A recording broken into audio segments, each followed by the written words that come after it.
Merci. L'humain.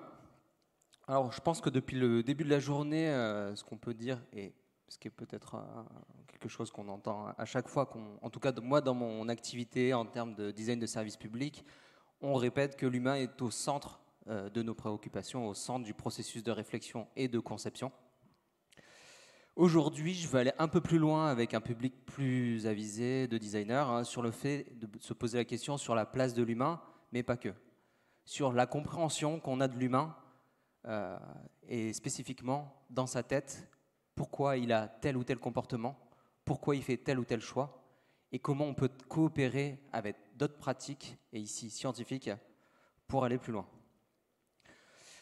Dans ma pratique, pour moi, faire du design, c'est faire de la conception pour rendre des choses, des outils, des services, des process plus inclusifs, plus justes, plus pertinents, avec un empowerment qui augmente, une capacité d'autonomie pour les usagers qui bénéficient d'un service, mais aussi qui sont opérateurs, prescripteurs du service.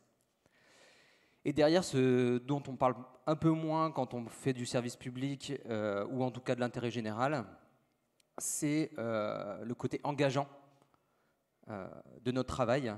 On permet aux agents publics, mais également aux personnes qui utilisent les services, d'être plus engageants grâce à la coopération que l'on va avoir maintenant entre design et sciences comportementales.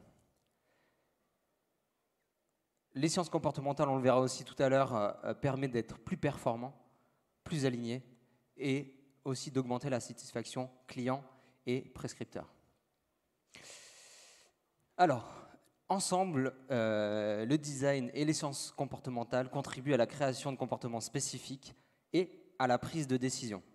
C'est sur ces deux points que je vais vraiment faire un focus aujourd'hui pour essayer de vous faire comprendre la place des sciences comportementales avec le design et le design vis-à-vis de son impact sur les comportements des gens. Je ne vous lis pas la définition des sciences comportementales parce que je pense que vous pouvez la trouver facilement sur Internet. Elle est assez lisible et assez accessible. Ce qui m'intéresse ici, tout de suite, pour vous faire comprendre, pour celles et ceux qui ne connaissent pas les sciences comportementales, c'est que les sciences comportementales, c'est plusieurs pratiques. Un peu comme dans le design, il y a peut-être un peu moins de différents métiers à l'intérieur, mais il y en a 4 grosses branches: les neurosciences, la psychologie sociale, les sciences cognitives, l'économie comportementale et le design comportemental. On va aussi parler de systèmes de pensée. C'est là-dessus aussi qu'on va s'appuyer en tant que scientifique de la psychologie, avec 2 systèmes ici, un système plus intuitif, pressentiment, raccourci, rapide. Ça, je pense qu'on a l'habitude quand on fait du design et quand on conçoit différentes interfaces, numériques ou non, et système plus rationnel. On va aussi parler de biais cognitifs. Ça, c'est quelque chose que l'on connaît quand on fait du UX design, UX research, quand on fait des enquêtes et quand on collabore avec des sociologues. Et l'approche psychosociale. Et cette approche psychosociale, c'est là où on va essayer de faire le pont, le trait d'union entre la pratique du designer et la pratique du psychologue social. Avec des notions de temps très importantes, de contrôle, de motivation, de présence, de lien avec les autres, et aussi sur la définition qu'on a de soi. Bon, ça vous irez voir, mais je pense que c'est surtout pour les personnes qui sont curieuses de savoir et d'aller plus loin que juste ce que je peux dire aujourd'hui. Il y a différentes approches et modèles qu'utilisent les sciences comportementales. La première, IST, qui est assez proche de celle du design, je trouve. Test, Learn and Adapt également. Et après, il y a le cadre éthique, bien évidemment, qui remet une couche pour valider et invalider des dispositifs qu'on peut concevoir. Pour comprendre plus concrètement ce que les sciences comportementales peuvent apporter au design, ici on a 2 exemples d'une agence qui s'appelle NF Études avec qui j'ai collaboré plusieurs fois, où à gauche on est proche d'une gare, celle des Mureaux, proche d'ici, où on a une zone qui est inutilisée, voire même qui est entre guillemets souillée, inappropriée, personne ne va, plutôt sombre. Et justement, ça va être de repenser cet espace-là. Au premier abord, on peut penser que c'est assez simple, on met de la couleur, On utilise qu'est-ce que le cercle, des champs lexicaux et visuels que tout le monde peut comprendre. Mais derrière ça, il y a une identification du pourquoi les gens ont tel ou tel comportement face à un espace et face aussi à une temporalité. On reviendra dessus tout à l'heure. Et un autre exemple, là sur la question des moustiques tigres dans le département de l'Isère. Là, pareil, j'ai un autre exemple, il y a 2 Rex qui suivent, pour comprendre un peu mieux dans quelle mesure on peut accompagner un changement et une compréhension d'éléments techniques à des personnes qui sont profanes, qui sont novices, pour engager un nouveau comportement. Théoriquement, les sciences comportementales permettent de bien comprendre les processus psychologiques, de prise de décision, d'engagement de comportement, des dimensions émotionnelles, sociales et cognitives. Je ne dis pas que le design ne le fait pas, mais les sciences comportementales fait vraiment un focus sur ces aspects-là, avec une approche scientifique académique. Le côté académique est important. Le design ici permet d'analyser et de créer des interactions adaptées via un focus sur les usages et les comportements, avec une approche plutôt inductive et hypothético-déductive. C'est pas facile. Mais en général, on a une approche plutôt, on va dire, je fais des raccourcis, plutôt intuitive au début, et ensuite on va essayer de valider, d'invalider des hypothèses qui vont pouvoir être challengées. Pour moi, être designer, c'est plutôt être un expert de l'interaction entre un humain et un autre humain, entre une machine, un humain, etc. Et pour répondre et apporter des solutions, on va maîtriser différents langages visuels, spatial, sonore, etc. pour essayer de traduire des systèmes complexes, des langages techniques à des usagers qui sont non spécialistes. Mickaël en a parlé juste avant avec les agriculteurs, avec la plateforme qu'ils ont développée. Au début, on a des documents qui sont illisibles, incompréhensibles par monsieur et madame tout le monde, et là pour le coup pour des agriculteurs. Et aujourd'hui, le travail, enfin en tout cas pour moi, le travail du designer, c'est justement de traduire ces éléments-là en quelque chose d'intelligible, d'utile et un peu, comment dire, il faut qu'on se dise, mais c'est logique. L'impact du design sur les comportements vis-à-vis des sites web, des applications mobiles, des courriers, des outils métiers, etc. Derrière tout ça, la place du comportement, ou en tout cas les interrogations qu'on peut avoir en tant que designer, où le comportement va avoir un impact, c'est au niveau de nos questionnements sur est-ce que j'ai mis le bon terme, est-ce que j'ai mis tel élément au bon endroit, est-ce que cet élément-là, ce pop-up, je l'ai mis au bon moment pour que la personne anticipe qu'il faut avoir tel et tel document, etc. etc. Donc c'est à ces moments-là, précis, de questionnement intérieur, que l'on peut intégrer les sciences comportementales, ou du moins d'être accompagné sur avec les sciences comportementales et d'identifier de manière plus détaillée et plus scientifique les leviers, les bons leviers comportementaux, psychologiques, sociaux qui peuvent être pertinents. Tout ça pour dire que le design a le pouvoir de guider, d'influencer, d'engager des comportements. Avec les sciences comportementales, le design de manière générale, a la capacité de créer des solutions plus impactantes, plus justes, plus vertueuses et surtout, pour moi, je ne l'ai pas mis ici, mais plus durables. L'objectif que l'on a quand on fait du design de service public ou d'intérêt général, c'est d'être durable. Ce n'est pas de rendre dépendants les structures publiques à notre travail, moi en tant qu'agence externe, mais plutôt d'être autonome vis-à-vis des dispositifs qu'on va développer. Mais ce qui nous intéresse ici et aujourd'hui, c'est de créer de l'inédit. Parce que ce qu'on peut faire aujourd'hui en UX design, UI design, en design de service, product design, on a déjà des éléments, des clés, des raccourcis pour influencer les comportements.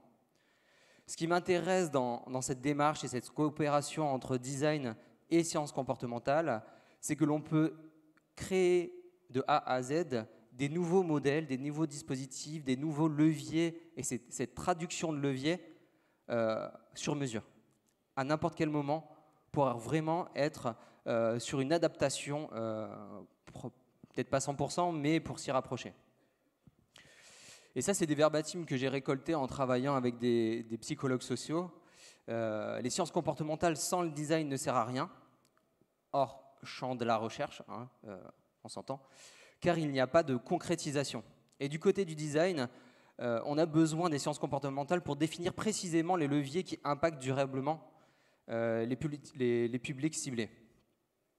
Et c'est là où je pense qu'il faut être humble en tant que designer. On a une forme de sensibilité de l'humain, et c'est pour ça aussi que nos méthodes, notre approche de manière globale, elle est orientée humain, même si on agit sur l'agriculture, qu'on agit sur la transition écologique, les services publics ou sur la santé et bien d'autres sujets. L'objectif derrière tout ça, c'est de trouver et d'être certain que le levier que j'actionne psychologiquement pour l'utilisateur, socialement, comportementalement, ça soit le bon. Pour ne pas engager des comportements vicieux pour l'utilisateur, là où si on y va un peu au hasard, ou en tout cas sans une connaissance profonde du système psychologique des personnes, on peut avoir un impact peut-être négatif à terme.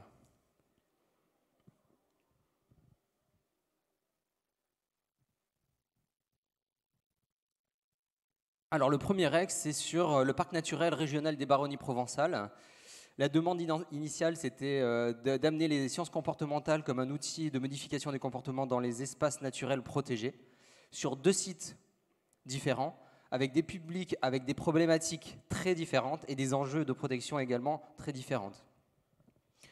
Je vous mettrai, il y a des photos qui suivent ensuite pour contextualiser un peu mieux. Donc on est parti avec une équipe qui était plutôt simple, designer, psychologue social. On fait une enquête dans un premier temps pour comprendre le contexte in situ, pour comprendre l'avis de toutes les parties prenantes, quels sont les enjeux sur chaque site et pour savoir de quelle manière on peut agir sur ce territoire. Là où on a décidé de mettre en place certaines actions, surtout de coopération entre les acteurs de territoire, c'est que déjà les acteurs de territoire en soi se connaissaient, mais avaient de mauvaises connaissances sur les a priori, ou en tout cas sur le comportement de certains. On s'est rendu compte que ceux qui avaient des comportements néfastes n'étaient pas ceux qu'on pensait, par exemple. Il va falloir que j'aille vite parce qu'il ne reste pas beaucoup de temps. Un état de l'art qui a été très très approfondi parce que c'est un sujet sur lequel, à l'échelle même mondiale, on avait très peu de retours d'expérience. On avait des expériences qui allaient sur des parcs naturels, mais il y avait toujours une dépendance à la gestion humaine derrière, par exemple sur la gestion des déchets. Une dépendance sur il faut avoir des camions pour récupérer les déchets, etc. Là où dans ce programme-là, dans cette mission-là, on n'avait pas du tout cette possibilité-là. On va vite. Il faut contextualiser, ça reste une expérimentation. Les 2 projets que je vais vous montrer, ce sont des expérimentations. Donc là, on est dans une phase de test, de tester des leviers comportementaux sur 2 zones différentes. Et on voit sur la première image en haut à gauche, on a utilisé différents schémas mentaux et différentes conceptions mentales pour faire comprendre aux gens qui passaient d'un état public à un état privé. Parce que sur ce site-là, au niveau du plateau du Saint-Laurent, les enjeux qui étaient identifiés, c'était la mixité des usages, la piétinisation des champs d'agriculteurs et aussi au niveau du pastoralisme d'être agressé par les chiens d'élevage. Et ici, en fait, on a créé un environnement par lequel on passe et on se rend compte qu'on passe dans un autre environnement, pas un environnement qui m'appartient, mais un environnement qui appartient à quelqu'un qu'il faut respecter et qu'il faut s'adapter à cet environnement. On a utilisé aussi le registre de l'humour, le champ lexical de la restauration, etc. etc. Il a fallu aller assez loin dans nos recherches pour savoir, en fonction du site, en fonction du levier à utiliser, en fonction du public qui est ciblé, à chaque fois, trouver le bon levier pertinent. Désolé, je vais vite. S'il y a des questions plus tard, je suis ouvert à répondre, mais il faut rester on time. Ici, à gauche quelque chose d'assez intéressant. Je me suis inspiré du monde des dessins animés sur la personnification. On a mis des panneaux pour personnifier des espaces, pour leur donner un visage, pour leur donner une âme, pour que les gens soient plus respectueux d'un espace. C'est peut-être bête, mais ça fonctionne. Je ne l'ai pas dit, mais ça marche. On a fait une évaluation de cette expérimentation et les retours ont été très très positifs avec un impact assez conséquent où il n'y avait plus du tout de jet de déchets en milieu naturel, que les comportements étaient exemplaires et c'était assez impressionnant.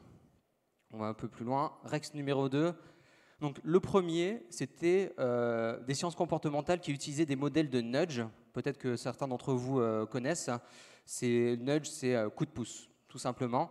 C'est une forme assez simple, quand on est designer, dans un premier temps, à pratiquer et à expérimenter. Là, maintenant, on va parler d'une autre forme un peu plus aboutie des sciences comportementales, où là, on va vraiment utiliser des leviers psychologiques et sociaux dans des courriers. Donc là, c'est avec la question du non-recours du service de la CARSAT, du service social de la CARSAT, où je vais passer et aller directement à l'exemple, où on a retravaillé, par exemple, les courriers. On est passé de ce qu'il y a en bas à gauche à ce qu'il y a ici.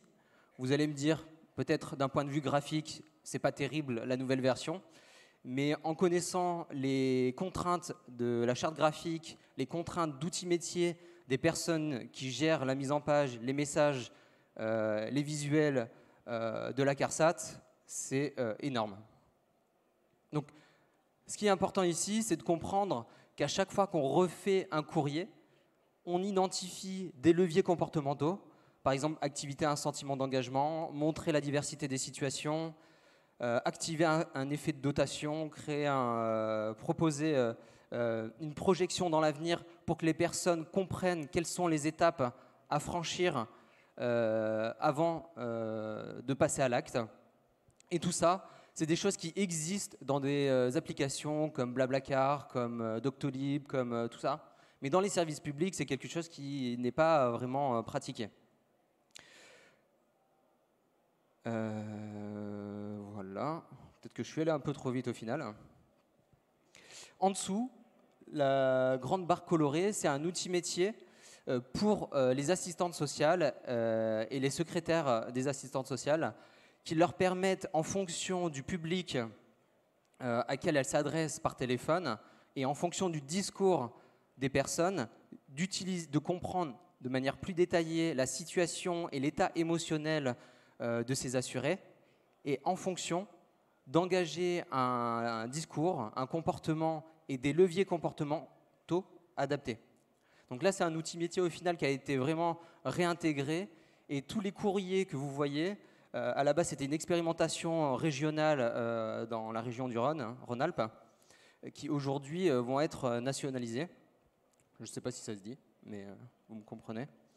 Et l'objectif derrière tout ça, ça reste une démarche de compréhension, d'apprentissage, là où à la CARSAT, on a eu la chance de créer une sorte de communauté apprenante avec les assistantes sociales et les secrétaires, qui nous ont permis d'emmagasiner une quantité d'informations, d'expertise et de retours utilisateurs qui a été assez conséquente à des moments très précis.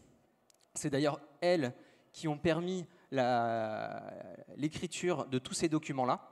Et nous, on ajoute simplement notre patte sur les leviers sociaux, psychologiques, comportementaux pertinents qu'on a identifiés en amont lorsqu'on a été en immersion.